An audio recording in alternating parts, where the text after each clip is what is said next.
আমাকে এ দলিল থেকে এ জমিন থেকে না ওয়ারিশ করার জন্য আমাকে বিভিন্ন ধরনের পেরেশানি আর আমার জায়গা আত্মসাৎ করার জন্য সে হুমকি ধমকি এবং কি আমাকে রিহাব পর্যন্ত উনি খাটাইছেন। আমাদের বাঘটা বুঝানি মতো উনি দিব না, আমার বাসুর দিব না, তো এই কারণে ওনারে রিহাবে দিচ্ছে।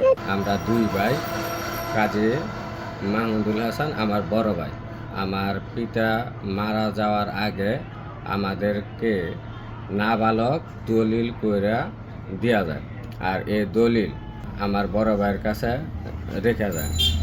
আর এই দলিল উনি আটকায়া আমাকে এই দলিল থেকে এই জমিন থেকে না ওয়ারিশ করার জন্য আমাকে বিভিন্ন ধরনের পেরেশানি হয়রানি আর আমার জায়গা আত্মসাৎ করার জন্য সে হুমকি ধমকি এবং কি আমাকে রিহাব পর্যন্ত উনি খাটাইছেন। খাটায়া ওনার আমার জায়গা জমিন যা আছে তা আত্মসাৎ করার জন্য বিভিন্নভাবে আমাকে খারাপ বানানোর জন্য চেষ্টা করতেছে।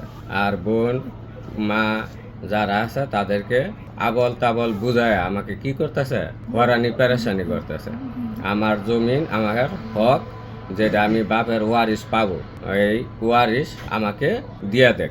দেশবাসীর কাছে আমার অকুল আবেদন এই যে আমার যে হক, আমার হকটা আমার বাপের যে পরিমাণ সম্পদ আমাকে দিছে ওই পরিমাণ সম্পদ আমাকে যেন বুঝায় উনি দেয়।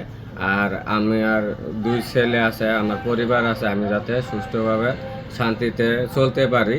আমাকে যেন কোনো প্রকার হয়রানি পেরেশানি আর মামলা মোকদ্দমায় যেন না ফেলায়।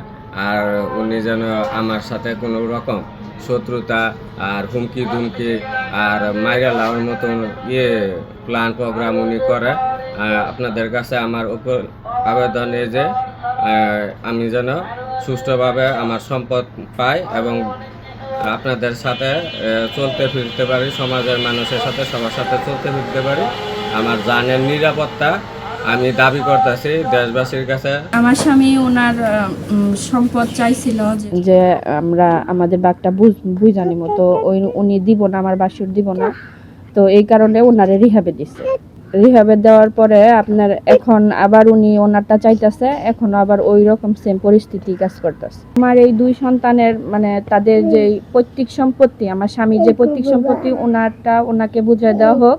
আর আমাদেরও সামনে আরো এই সম্পদ চাওয়াতে আরো সামনে কোনো বিপদ আছে কিনা ওই রকম কোনো সমস্যার কারণে এগুলা বলা। আমি কাজী মাহবুবের স্ত্রী।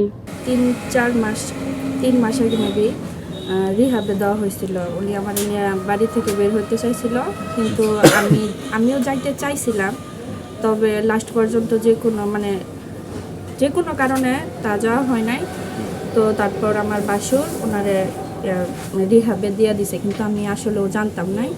আমি যখনই ঘর থেকে বের হয়েছি কিন্তু আমি আসলেও জানতাম না যে ওনারে রিহাবে একটুও জানতাম নাই, জানলে আমি আমার ব্যবস্থা করতাম।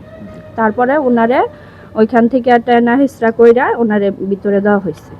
ওই যে এই কারণে বললাম যে ওনারা আমার পাওনাটা চাইছি দেখেই তো